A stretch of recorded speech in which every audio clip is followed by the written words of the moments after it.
All right. Hello. Hello and welcome everybody to the round 17 player ratings video, proudly brought to you by Doing a Bit. I'm Terry. This is Pom. Pom, this is the third straight night where we do winners content. Well, as a wise man once said, adults for a tenner, kids for free. Free are a massive club. Can't swear in the first 59 seconds of a YouTube video. You'll get demonetized, so I edited it there. Yeah, 3 in a row. Hey, this is easy, isn't it? How easy is making content on a win? It's enjoyable. It is certainly enjoyable. I'm not forgetting the depths of how dark it got. I'm not forgetting that, but I think that has set us up well for a strong finish to the season, knowing that we can only improve from the disaster that was only 4 weeks ago. I think you and me, 95% of the chat as well over these tough weeks have handled it really well. It was analytical. We were trying to find some practical ways, and hate to say it, but the Blue Abroad community was right. Just nail the basics, and the cake is marvelous, isn't it? It's tiered now, and we've got a cheddar and a crisps on top. Well, I mean, it's a good point. We added an algorithm to the rating system amongst the losses, which we now take with us forever. And that's special. And yeah, Uncle Pom says this: enjoy the wins, because you know what? I remember when me and Terry were like 3 losses in a row. Terry sat there just wanting to get off camera, and I'm giggling. So, I mean, here we are. We're back to all smiles. We are. All right. Good evening, everyone. Who's here? Let's say a few hellos. Well, firstly, we've got a new member, Sean Baker. Welcome. Lucky Jack. Chills. Letting everyone know. Smash the thumbs up button. Yeah, smash the thumbs up button. Keep the content free. Just hit the like button. Help the channel out massively if you're not subscribed. Busy Boy, Josh Holden, Sayaf. Good evening to legend. You. Absolute legend. Doesn't DM me anymore, Sayaf. He's gone on to bigger and better things. He's obviously got bigger YouTube, mates. Christopher Lang.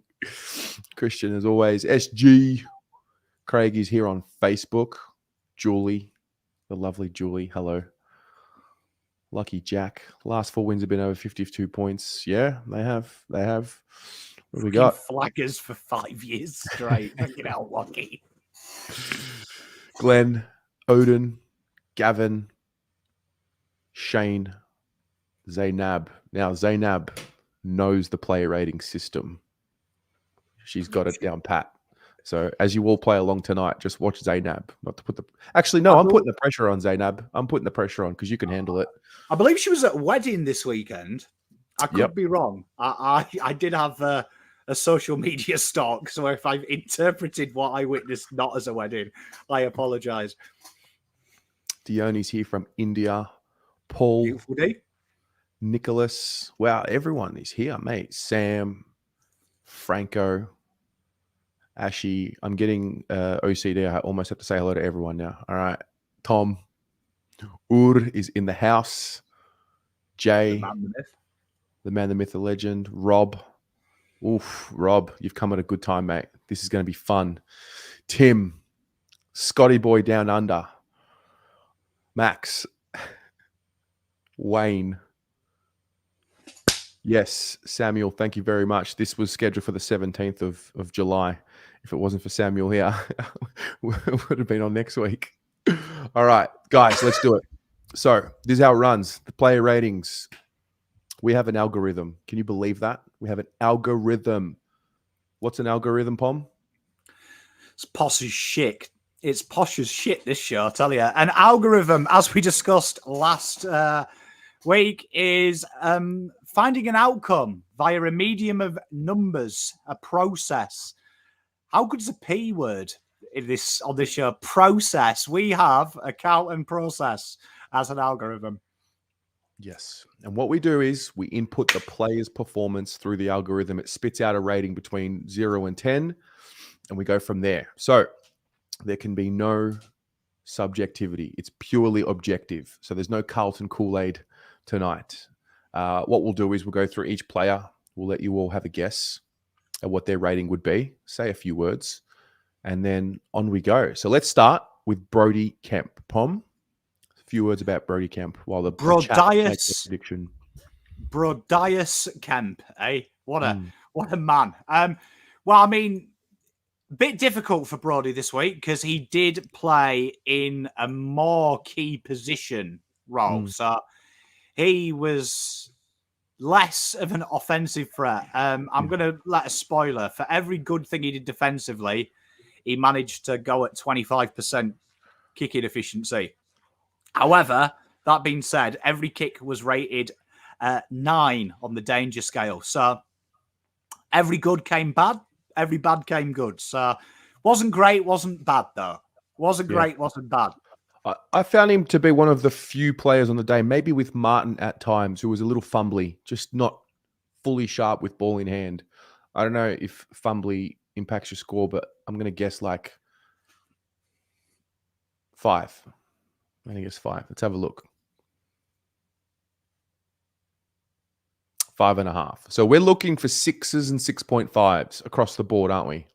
Yeah, basically that's just saying he's done his job. So, I mean, like at the end of the day, that's a good sign. Your key position players ain't going to be doing too much when you win. So, yeah, I to be honest, I actually think it's a better than a 5.5 just because of, even though them kicks were shocking, they were the right things to do. And he is the worst human player in the world. He's one of them players that has really broken the mold of when it goes shit, go safe. He still is like, okay, it's not happening, but I'm still going to do it. I'm still going to do it. So fair play to him because that's a positive sign. That is ironically what Wheatering used to do when we were shit.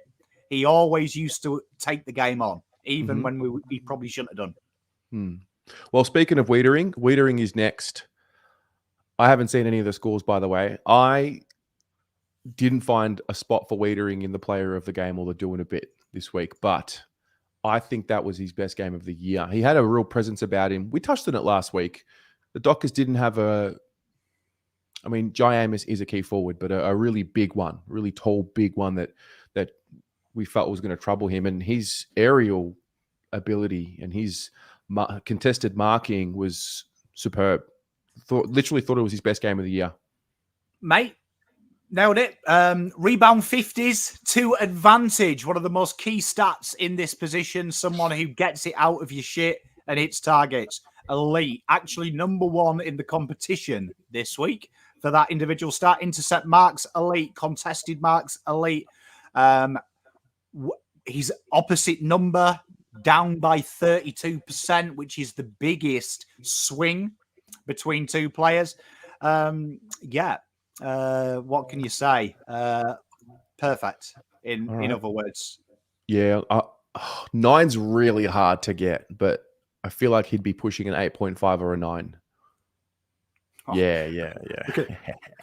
Zainab and Terry in this little comp here. I'm enjoying this battle.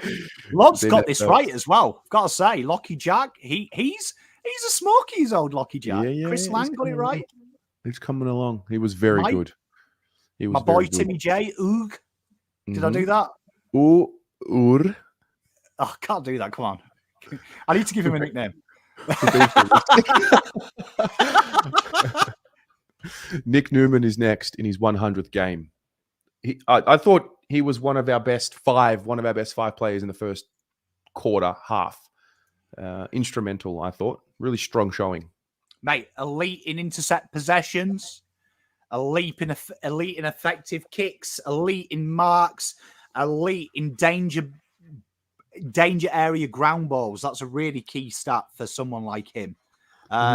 This guy took the piss and a half. Had Mickey Walters for the majority of the game. I can't remember old Walters doing anything apart from when he over-celebrated kicking one 3 meters away from the goal and then realizing that he was 80 points down on the scoreboard. Good work, Walters. I'm going to say it was an 8. 7.5. Guys. Yeah, solid. Jordan Boyd. is next. Now, he played a role. He always plays a role. I thought he played a role very well. Mate, one of the thankless positions on the football park, him and Chincotta play that role that you don't really want. Goal saving. He was. That one-on-one was ridiculous. Oh, the one on Schultz? Yeah, and you've got to hand that to him. Shows a change of mentality, because you wouldn't have blamed him for fucking off at that point, because the game was won. But commitment, only lost one of them battles out of his 8 battles all game. He lost 1 out of 8 battles all game? Yeah, on the deck. All right. He's a hard one because he doesn't get as many opportunities to do well. But having said that, I think he had a few opportunities defensively, which he took. No, it's got like a 7.5 kind of vibe to it.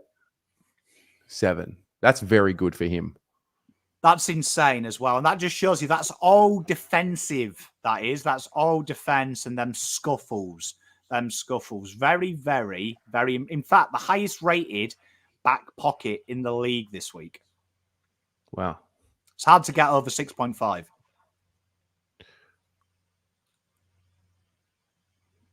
James, thank you very much for what currency? Yen? Is that yen? Looks like it. It looks like a Y with some. Yeah. Wow. Thank you very much. That's incredibly kind. Thank you, mate. Don't know what 1,000 yen is in Australia.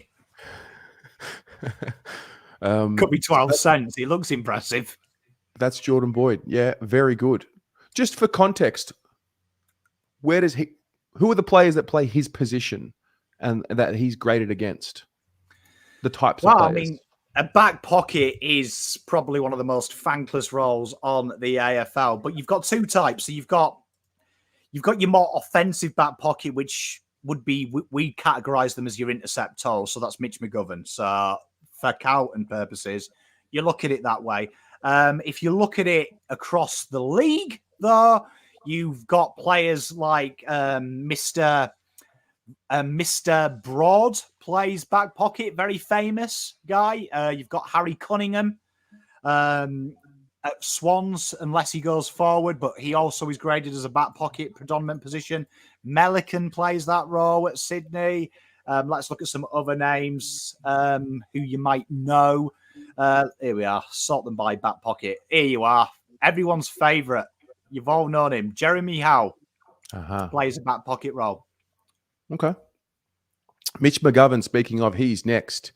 He was a bit battered and bruised to finish the game. He did not, I think he came off in the late in the third, which haven't got a full update, but I'm pretty sure it's just a cork. Vossi said it in his press conference after the game, but he hit the scoreboard. Mitch has just found a nice consistency to his game. I don't think he is one of our better performers, but I do think he's one of our more consistent performers. And I think he was on track to have another one of those consistent games until he got hurt. He was doing Mitch McGovern things. I think the wonderful thing about our backline at the moment is there's that C word, continuity, that is appearing in this side. So I think the back 6 is probably your most important 6 to have that levels of that safety and that levels of just assurity. Had a tough job this one because he took a lot of Jackson this one. Right. A lot of Jackson. When Jackson rested forward and old Tracy came there, Mitch McGovern was on that guy. And that's quite a tough role for Mitch because he's giving up a bit. But did his job, as he always does. And hopefully, touch wood, he's fine. But old Marchbank was pretty sexy in the Magoos. Probably no loss, but very tough. Okay. 7. Very solid. Adam Sardi's next. I thought this was a bounce back game from Sardi. Thought he was really instrumental early.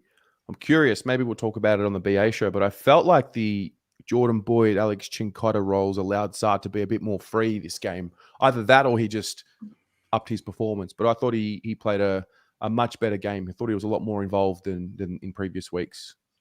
Boyd has to get a shout out for playing on Schultz because Schultz is the predominant tagger in that forward line. Very dangerous customer.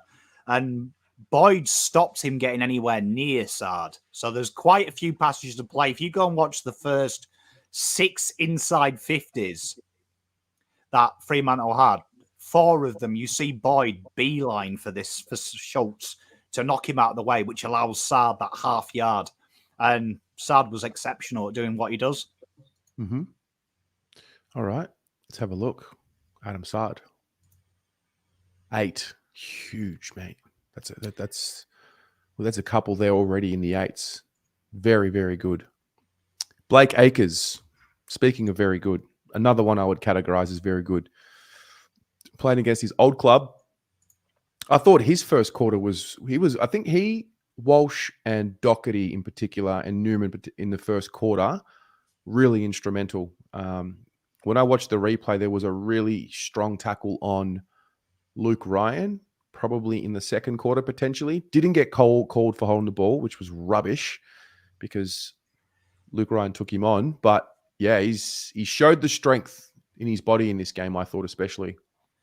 Umpires copped a bit, I can tell you on the watch along. Yeah, AFL will never employ me to do a respect your umpire campaign.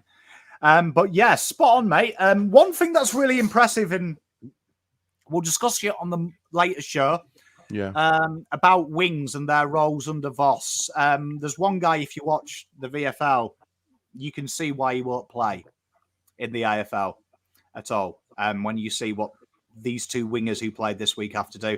Akers, he's not shy of the defensive side of the ground. And what it does is very interesting.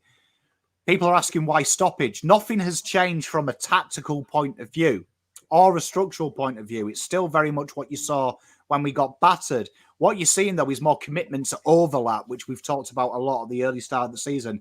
And this is something of what he does very well. Blake Acres, the first initial move from a centre bounce is to pivot backwards, which allows Newman and Sard to become 4 midfielders. And what was happening before was it went the opposition defensive side, our attacking side, and they were caught out of position and they just kicked it straight over the top. This is something that Blake Acres is a master of, knowing when to pull back and when to go forward. Very solid game. Very important structurally is Blake Acres. Yeah, very good. I wouldn't be surprised to see an 8 next to his name. Okay, it was a 7. That's pretty solid, though. I mean, it's a solid game. If you look at someone like Josh Dacos, who this week took the Pina Colada, he was a 9. So you've got to think, what did Josh Dacos do? Well, all you saw in Collingwood was Josh Dacos. Blake Acres playing that team thing. Yeah. Well, that's the other thing as well with this game. It was a very evenly spread performance. I think only one player had over 30 touches, which was Walsh. So that was Blake Acres. Next up is Patrick Cripps, the skipper. Lots of pressure acts, lots of contested possessions. I think at one point he had 11 handballs and 2 kicks. And I froth seeing those kind of numbers next to his name. When he's handballing like that, it tells me that he's slotting back into his role and playing to his strengths. And I thought this was definitely one of those games. One thing, if you've ever watched my stuff, which I'm sure you all have, I froth a handball. Right? Yeah. I froth a handball. And Cripper in the second and third quarter was in just about every handball chain that resulted in a goal. Yep. And Cripps, his handball this week was a thing of beauty. He was having shades of the old Geelong Polly Farmer side. Do you know what I mean? With the handball game. Some of them handballs over the top of a stoppage. Did it twice. Brilliant. His defensive efforts. Jimmy R nails it. His smother. This is Patrick's selfless Cripps. And tell you what, there's no better selfless Cripps in the league. Mate, I'm telling you, I'm looking at his numbers now. 24 handballs, 5 kicks, 10 clearances, 17 contested possessions, 5 tackles. Oh, this would be an 8.5? 9. Yo, have we had a 9? He is now the clubhouse leader. Don't get used to it, though. Wow. So just to recap, these ratings compare each performance to the rest of the league. So this puts him in that top, what? 5%, 10%. What people won't talk about this game is, and it's very interesting. A lot of people will. I've seen some shit takes, right? And I see some bad takes when Carlton lose when I'm scrolling through social media, which makes me sometimes question if this is real. Some of the takes I've seen are players are going against Voss and they're doing it and all this bollocks. You can see that what they've done is they've totally bought in. And one man who, above everyone, is leading this is Cripps. And Cripps' selflessness at stoppage and clearance is huge, that he's letting everyone else do the work. And he's taking his man and he's trusting Kennedy, trusting Walsh, trusting Chera. Full credit to this man, because you have no idea if you've spent 6 years of your career being made to be the main event, to suddenly go, no, it's all right, I trust my boys.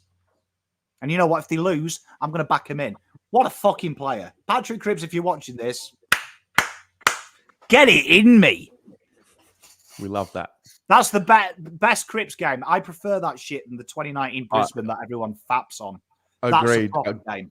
Agreed wholeheartedly. Yeah, I'm with you. When he's playing like this, it's and he looks to be enjoying himself. So that celebration at the end. Don't tell me he doesn't fucking love us. Oh, God, Cripps, punch me in the chin. Okay, Matty Cottrell's next.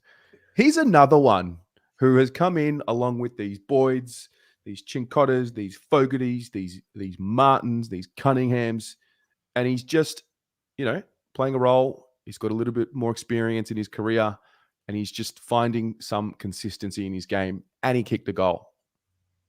We love Cots. One of the major changes, right, of the last 3 weeks is the ability to run in a straight line. Now, you might laugh, but Carlton in the last 4 weeks have gone from being one of the most conceded sides, right, since last year. We were bottom 4 for defense versus transition. And Voss, that's the big change that everyone fucking hates. Even when Carlton was shit, we were still halfway. So massive improvement against transition. If you run in a straight line, it means like you're in the right position all the time to stop spread. Cottrell chases every fucker down. Like, honestly, there's rumours that if Cottrell was in the Algarve, Madeleine McCann wouldn't have gone missing because he would have found her. Like, this guy is an animal. Absolutely love him. Numbers don't do him justice, but this guy, work rate, him and Walsh's work rate is... And just think, no disrespect to your boy, Zach Fisher has played this role.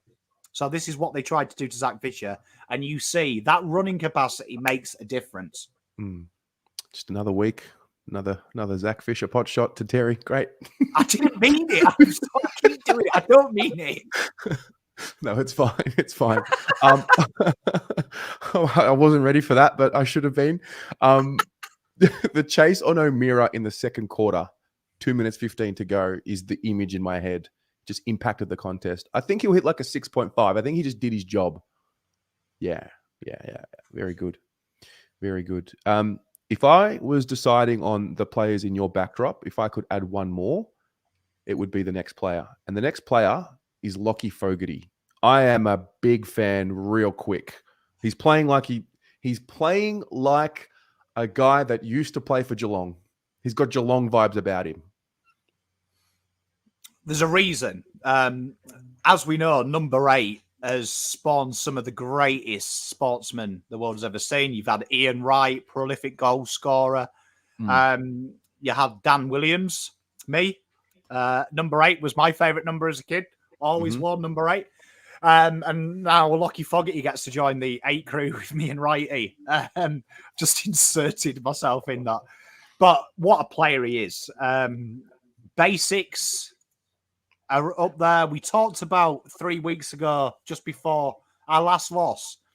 Look at the scores of the small forwards and then ask yourself why Carlton is shit. Because all the hard work just dies and it comes straight back. Fogarty, he's another one. Fogarty and Cottrell, I'd hate to be a halfback flanker on that side this year with them two. Because you get through one, you've got the other dickhead following you. Brilliant. No nonsense, no thrills. Yeah, no, it's just he tackles, he wins a lot more of the ball than what I would expect from someone in his position. Hit the scoreboard, I'll say 7. I think he was just above. Yeah, wow, this is massive for his position. Wow. I don't know if you did this, but where did he rank in the league for the round? He was in the top half, top 10. Yeah, that's top 10. Yeah, so the top 10. So you got to remember 18 players playing this position, times that by 2, that's 36. Gotcha. Wow. That is patronizing though. That sounded so bad. No. You can tell maths was I was like, Bob, you could have worded that a bit better. You could spell it out for me. I was not very good at maths. I was more of a humanities kind of guy. That's why they work well. That's right.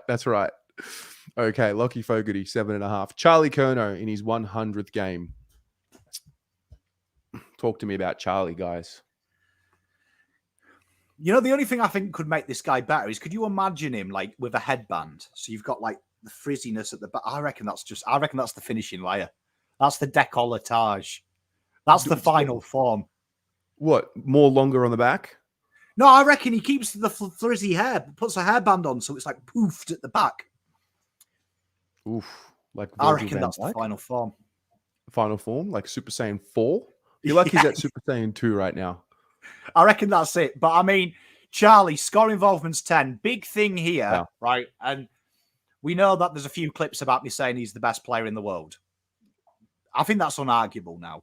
But the big thing I've noticed with Charlie is 100 games. Carlton are probably the worst side in the world if you have 100 games, that we get it into our little tiny minds. We've got to get them a token goal and get them 40 touches. If you remember Bryce Gibbs, we even did it with the opposition. Like, that's what's wrong with us, right? Charlie, that was goal kickable. He chops it into the middle straight away, selfless. Charlie is a standard setter, and it's interesting. Voss doubled down that nothing has changed structurally or tactically. It's a buy-in. And you can see, he said, the leaders are buying in. You can see this guy here, he had no qualms about handing it off. And it's the first time I've seen Charlie, and no one's talked about it the last 2 weeks, doesn't play on straight away. You know, which we criticised him for last year. He's looking, and there was a great moment when he hit Martin with the inbound, where he goes like that, and he nudges him across, as if to say, I can see you, just keep going. When you're there, I'll hit you when you hit him. Brilliant. Charlie, best player in the world. How many score involvements? How many score involvements? A few. Let me bring it back up. 10. 10? That's piss taking. That's a piss take. Let's go 8. Yeah. Very good. Very good. Okay. That would have been a 10 if we were doing it by gut, by the way. Yeah, it would have been a 10 weeks ago. Well, we gave him an 11 against West Coast. This is why we brought the system in. I would have given him a 12. I would have fought for the extrovert. The first and last player to score an 11. Matt Owies is next, guys. Matt Owies, the other small forward. He looks like another guy that's really benefiting from having Fogarty and Martin in the forward line, isn't he? What is really important here to understand is Motlop has been playing Fogarty's role. Now, if you watch him in the Magoos, he's playing Cottrell's role or Fisher's role or one of them roles. And that is his natural role when he was a junior. He wasn't a pocket forward. I don't know where this myth of he's a pocket forward has come from, but just because he looks like he is in stature doesn't mean he is. Specialist position. So what you usually have is you have one guy who makes all the tackles, and they've got rid of that from Owies. But since Motlop's gone out of the team, it's back to that front and centre, hit tackles and kick goals. And this is a solid game. Solid game. I don't know why the fans don't like Owies. It's probably because he's not a brand name, because he doesn't have a shit hairstyle, he doesn't drive a Hyundai. Don't know what it is. But tell you what, this guy is a pair of boots, old boots. Long may it continue. I would always have Owies and Fogarty over any other combination because they do their jobs. Yeah, they're consistent. That's so true. I like his game. I'm going to say 6.5 to 7. Wow. Okay. So he and Fogarty are two of the better small forward performers of the round, is what we're saying here. We're back at it, right? Do you know what I mean? We're back at it. going at 70% goal kicking accuracy. So he's taking his chances. That's a key aspect of what he does. You've got to take your chances. Very strong on the ground, winning that. Rated, where is the stat? Here we are. Tell you what, there's so many tabs open. This is, honestly, there's more tabs at the moment than a crack house. I can make that joke as a former addict. Yeah, massive numbers from him. And I think the big thing that no one talks about with Owies is just his ability to do the tough stuff. 3 tackles inside 50, 1 resulting in an out of bounds, and the other 2 resulting in turnovers. That is ridiculous. That's what he is. That's what these guys need to do. Fogg and Owies, for me, unless you can change it, they can't. Unless something massively changes, they have to stay in because it allows everyone else to do what they do. Right. All right. So that was always Dave Cunningham is next. I had a brainwave today about Cunningham and Martin and these guys. So while the chat gives us a guess on Dave Cunningham. So years ago, I think the expectation of Martin, Cunningham, and let's say those 2 was that they would be the leaders somewhat of the group or the better players of the group. I look at them now as not role players, but not stars, somewhere just kind of in between. So not the bottom 6, kind of the middle 10. And I think that expectation has allowed me to enjoy their games a lot more than what I used to. Because back in 2019, 20, I used to say, like, we need more. We need Cunners to win the ball 20, 23 times a game. With Jack Martin, 20, 22 times a game. We don't. And I think we've actually, it looks like they've slotted in right where they should be. They're sort of hovering around that 14 to 16 or 16 to 18 possession type game. So I'm not getting so sucked into the possession count anymore. It's more about the impact, and it's working. Over the years, there's always been players in all sports. And I always think of a great example in soccer, for those who are familiar with it, is a player called Michael Carrick, right? Who, on the surface of things, isn't sexy. Very boring, but does his job. And then you look at the stats historically, Carrick in Man United's midfield without Carrick to when he's there, everything goes shithouse defensively. And I think what you're seeing is now the majority of the forwards are tackle horses, where before Durden, Motlop are all trying to kick worldies, very limited defensive pressure from them, which is infectious. Now you're seeing Harry chase down tackle. Even Charlie laid a tackle this week, which is as rare as rocking horse shit. And Cunners and Martin, believe it or not, all very good. So they're low disposal, high impact, and everything they did got them something, got something to happen. And that's, I think you're right, what we've an evolution from in the last 3 weeks. And I want all fans to get their minds through this. It hasn't been sexy football. It's been efficient football, right? Yeah. And that's better. So you don't want Cunners having 28, kicking 8, and Carlton coming from the heavens to win a game. You want control because you can win games from control position. Brilliant from Cunners. Just did his job. Job. It was the beautiful 6.5. I feel like that's what we're going to see. 6. We'll take it. Harry Mackay. I think it was a big step forward, and I think he sets himself up. I don't want to put the pressure on, but I think he sets himself up for like a real big one this week. I still thought he was pretty big on this game. He's working at it. And he's coming out the other end of it. It's really good to see. He was, dare I say, really good. Harry's doing a bit. Harry was doing a bit. He's doing a lot. He was doing a lot. A shout out to the sponsors. I like that. Cha-ching, cha-ching. Zoe, get the red panties. We've made it. Shout out first to my mate, Damien Lancaster. Went through a rough spot at the start of the year. I love you, and I know Harry is your boy. Right? Yeah. So, how much I love Charlie, replicated in Big Damo. Fuck me. What do you say about Harry?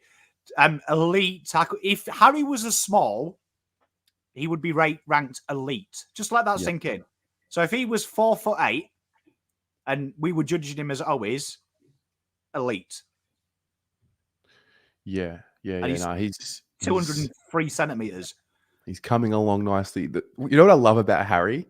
He can have the best game and still find a way to make your heart skip a beat. Like that snap from, what was it, like 10 meters out, whatever it was. It was just like, uh, he's still got that in him, which I hope it doesn't come back to bite us in a big game. And I hope it's not like a future lesson that he might need to learn. But his application defensively has been remarkable over the last 3 games in particular. Interesting as well, Terry. Absolutely dominated forward half stoppages. So Yeah. that's very interesting. Carlton haven't trialed that for a long time, right? But he's starting to bring that. And you look at him, and a big change of his game I've noticed over the last 3 weeks is his marks on the lead are fucked. He's not doing it anymore. What he's doing at the moment now is backing his positioning and he's dragging the defender with him, which is a return to the Coleman days where he was weird. He wasn't marking on leads and he was going to the trouble. That was Harry's strength because of that contested marking. And we've noticed this year, he's been running away, trying to get free. The strength of Harry is he goes to trouble, and that's why he's so awkward. And it's no surprise he's creating space for Charlie to work in them pockets of space. Jack Martin, Jesus, TDK benefited against Gold Coast when he played. Sometimes just doing what you're good at. Do you know what I mean? Yeah. Sometimes if the dog barks and it shits on the carpet, it doesn't want to pretend to be a cat. Very good. Angelo with the 8 says, off topic, but Pom, quick thoughts on Mount coming in and De Gea leaving with Onana replacing him. Don't worry about Ted, he's a gooner, mate. I'm actually a rare United fan. I can't wait to see Mason Mount. I like the little celebrations he's got going. And I'm a huge fan of Andre, the goalkeeper. Like, I actually called it last year saying that I wanted to replace De Gea with him. I was a huge fan of him. He is a ball user. And you know what? There is something, I think, magical about having a goalkeeper of African descent. I think that they're the new wave. Mendy was phenomenal a couple of years ago. Their ability on the ball got like a little bit of Samba brilliance in them. So I'm looking forward to seeing him. Can't wait to see it. Yeah, thanks for that, Angelo. Harry Mackay. Let's have a look. 8.5. Huge. Huge. That's huge. All right, we've got... we're ticking along for time. We're good. Sam Walsh is next, guys. Sam Walsh. I think it was a return to his best. That's my summary of Walshy. Accumulated well, in the chains, all over it. Voss has found the secret with this guy, right? And we've been calling for it a lot. I still don't think he's an inside midfielder, and he's not playing there anymore. He's been the extra in there finally, which I think is so exciting. And that's a big role change for Walsh because we've tried him at half forward and it works, but they always keep wanting to bring him back, which is understandable. It's forcing these guys like Cripper and Kennedy to look for them. And it's real. I'd say I don't want to criticize Walsh because I can tell it's Walsh in game. He wants to help, right? But he's been obviously disciplined to stop doing it now. And there's that wonderful footage that Carlton put up. And finally, they're starting to give a bit of respect to the players that aren't kicking 90 goals because that fucks me off. His chase, his run is so pivotal to Carlton. And I think Voss has given you an inclination of what he wants, people who run hard. And his chase down, his selflessness is phenomenal. And that's why this midfield is ranked so high versus the St Kilda game. Selflessness. What a player. What a player. And it's scary to think where he can go. That footage of him running from half back to the forward line, leading Brayshaw, and then having that mark on taking that mark on the lead that's Sam Walsh at his best, at his running capacity best. So, yeah, I thought he was excellent. Do you know who he reminds me of in the media at the moment? Who? And this is going to be a controversial call. Matt Pridis. You remember his Brownlow year? Yeah. Right. And everyone was like, oh, he's fucking dog shit. But you go back and watch that year. Matt Pridis was the most obvious Brownlow winner ever because he was just doing everything. Right. And there was bigger stars, but he did it. Walsh, I feel like, has become a victim of that, where he's working so hard on and off the ball Like, no one wants to give him the praise. They're giving it to Rosie and Butters. But this guy here, tell you what, he's him and Butters, he's leaving Butters in his shade because of how hard he works forward and back. I don't know if this is a controversial opinion or not. I hate when our players are in the limelight as talked about the best in the league. Let everyone else be the best in the league. Let Nick Dacos be the best in the league. Let Butters and Rosie be looked at as the best from the draft. It's great. Fucking It's hell, great Tori, for don't us. to watch along then.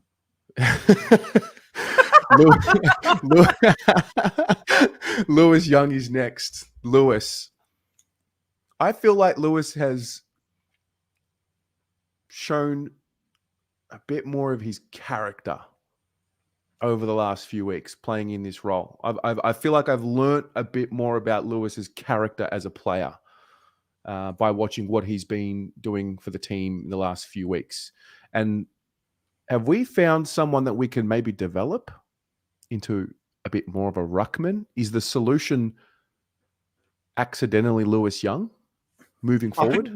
I think there's no surprise that you're seeing a team effort because we've got two players who have to do something around the ground because their ruck work is barbaric, right? And that's no disrespect to Jack Silvani and Lewis Young, but it's a long way off competitive. It's okay. It's passable. But amazing what I noticed. This time last week, I was really disappointed with Lewis Young that he forgot he was big. This week, impressive. 2 of his 5 tackles, which are elite. These are outrageous tackles for a ruckman, 5. But that's ridiculous elite.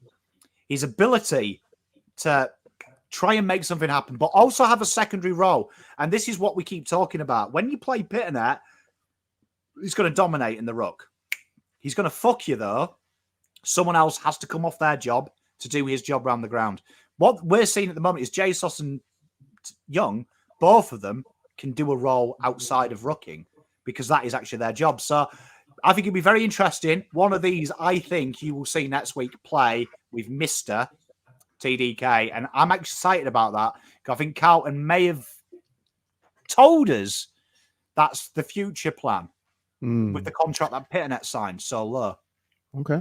Well, I'm going to say Lewis Young, let's say he did his job. 6.5.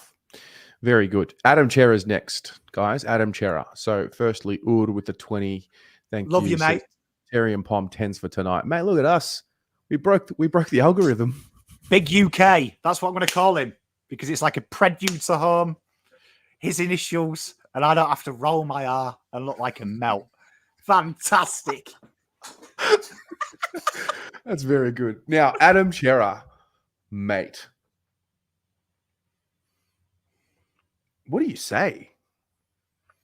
Like, I'll drink the Chera Kool-Aid. I will drink the Chera Kool-Aid. It started in the first. That tackle on Walters in the middle of the ground. Oh, that was filth. Bro, come on. You know, the best one was the chase down tackle and it didn't work. His tackle on Darcy, though, and he hung on to him, and Darcy managed to get a shit handball away. But the fact he even attempted it, I was screaming. We were screaming on the watch along. I think I said, like, put it all over my face, pass me a towel, I'm done. I was that excited. I was so excited. Yeah, and then his third quarter was, I'll remember it. When I watched it earlier today, I was like goodness me. He found another gear. I feel like he's our highest rated player, and we've had a 9, right? There's someone who's nearly broken the algorithm. I can tell you that in the third quarter, he actually broke the algorithm. So some people are probably going to mention like kicking efficiency. There'll be something to piss me off, no doubt.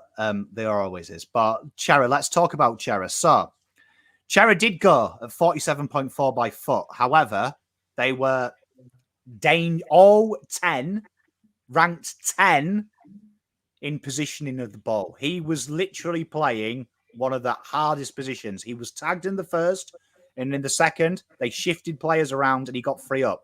He was going at 10.8 in the third quarter out of 10. Like you were talking like the algorithm was saying, did Jesus play?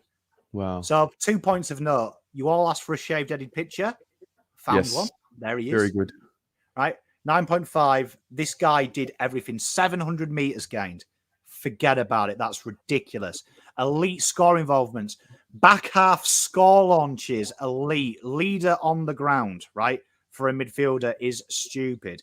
Absolutely stupid. The goal, the 3 goal assists, lead on the ground. Everything this guy, honestly, when Chera does that third quarter, you're talking God's thumbprint. Everything he touches, he destroys. That's huge. That is huge.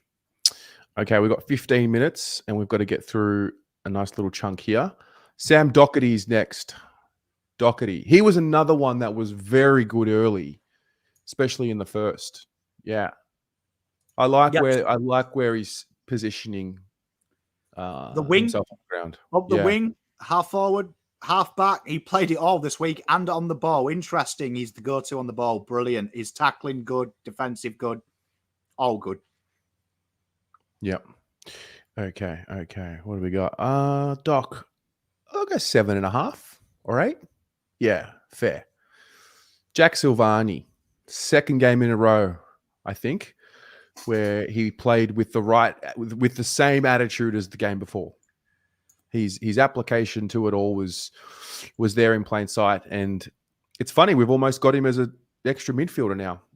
Like we definitely gave up the ruck hit out battle, but what we gained with an extra pair of agile hands and feet with his size and strength it worked well in this game. Yeah, was used the least, and I thought this was interesting. The amount of times he was using the ruck is genuinely the second ruck. So let that sink in. Second ruck. So maybe they're priming him for it. Right. His ability, though, to play that 10 meters away from 50, either end of the ground when the ruck's gone on, is very clever. And he was often the backstop when Carlton went forward, working with Kennedy and letting Kennedy go a little bit further. So solid game. Okay. 7.5 for Jack. Very good. Kennedy is next. Obviously want to send thoughts and wishes to him. Still don't know what the exact extent of the injury is, unless there's been an update since we started the stream. How did you do Kennedy? Because obviously he didn't finish the game. So what happens in this situation? Well, I mean, we just judge him on what we saw and basically pause it. But the numbers that you saw from Kennedy anyway were still pretty good. He was probably really going for it. 6 intercept possessions. Second best player on the ground, just behind Cripps in ground ball gets, hard ground ball gets. This is the defensive midfield role that Voss demands. And it's a shame because I think it's going to be Hewitt. Hewitt's going to be a straight swap for him. That's a no-brainer if he is injured, heaven forbid. But he just gives you something different to Hewitt. Okay. 7.5. Very good. Jack Martin is next. He gets an 8 for me for the bump on Alex Pearce alone. What were you doing? What was your reaction on the watch along when he bumped Pearce? I think I said fucking kill him. I love it. I love them kind of things, and especially when it comes from a guy who everyone says he's soft. Yeah. It turns me on because I really like Martin. I've made no secret of Jack Martin. I've had the privilege of speaking to him. One of the most purest souls I've ever spoke to. Pure human being. Pure human being. And the world needs more Jack Martins. I can tell you that. As a role player, though, this week, obviously didn't have his coup de grace, as we would expect, but elite tackles inside 50. And then a bit like Cunners. Just did enough throughout the game as well. Did enough to keep the ball ticking over. This has got like a 6.5 written all over it, I feel. Yeah. Love it. Alex Cincotta. Unassuming, flies under the radar, but does a role. What do you think about Alex Cincotta? Just kicking ass, really, Cincotta. He's one of them players that This is where you find where Cincotta's bread and butter is. When we talked about it last week, when Boyd is doing something offensively, Cincotta kind of got lost. But this week, it was more of a defensive game for them both. So Chincotta just one-on-one was solid. When the ball hit the deck, he was good. There was a lot of little paddles out to players an advantage. A lot of ground ball work. Very good from Chincotta. This is what you'd expect from a back pocket. It's a bit tough. I like him. He grows on me every week, every single week. Just like his name. 6.5. Yeah, Chincotta. George Hewitt's next. Came on as the sub. Yeah, you mentioned it earlier. Hard to give a rating, but looks to be the swap for Kennedy, right? It'll be Hewitt all day long. Like, Yeah. I don't think you could make an argument for anyone else to play that role. It's a defensive role. Okay. So he got a 5. So those of you who have been with us since we changed the ratings, you will know what the profile of a bad game looks like. You will know what the profile of a good game looks like. Let's have a look. I need to work this out. Talk to me. This is... Well, yeah, look at that. We've never had No. a lime green. Look, it's that lime green. Hey, there's one. That is very... Well, it's consistent. It's consistent across the board, isn't it? 6s and 7... Well, 7s and 6.5s and 7s, yeah.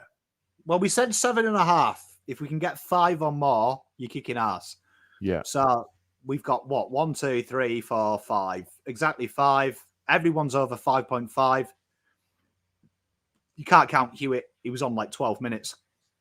But look at the forward half of the ground, the forwards there.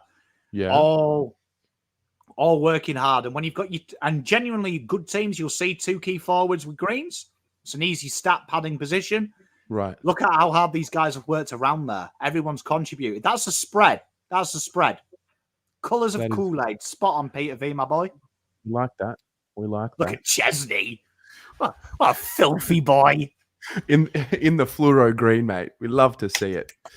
So those are the player ratings for round 17. That was fun. Just going to enjoy this moment because we know that we don't know what's coming up next. And so this has been fun. Pom, I've got to get my skincare routine done before the BA show, mate. Like, it's got to be done. That's why I'm kind of rushing us through. Fucking Jesus. And Jack Martin cop shit.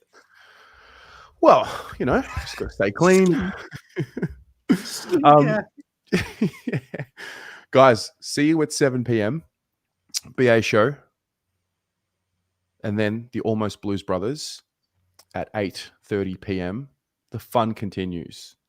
Joe's right. It's 7 more wins from here. Is it? 7 more wins? 6 or 7 more wins. Yeah, I love it. Joe's on one today. Someone has actually...